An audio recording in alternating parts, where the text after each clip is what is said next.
First আমরা ছোট্ট একটা ম্যাথ দেখি, 2 সমান সমান 4, তাহলে এটা সমান সমান 6। তো এই অঙ্কটা কিভাবে আমরা সলভ করলাম সেটা দেখব। তাহলে এখানে আমরা ফাঁকা করে জায়গা ধরবো x -2 সমান সমান 4। এখন এই পাশের আমরা মান বের করবো x এর, তাহলে -2টাকে আমরা বাদ দেওয়ার চিন্তা করবো। তো -2 বাদ দিতে গেলে আমাদের এই পাশে কি করতে হবে, +2 করতে হবে। -2 সাথে +2 যোগ দিলে তাহলে -2 আর +2 বাদ হয়, তাহলে এই পাশে থাকে x।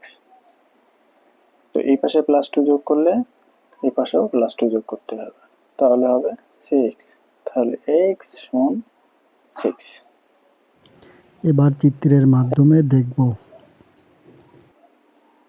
প্রথম নিকটির দুই পাল্লাই সমান x-2 এবং একটাতে 4। দ্বিতীয় নিকটিতে x-2 সাথে +2 যোগ করলাম, এখানে শুধু 4, এই কারণে আর সমান নাই।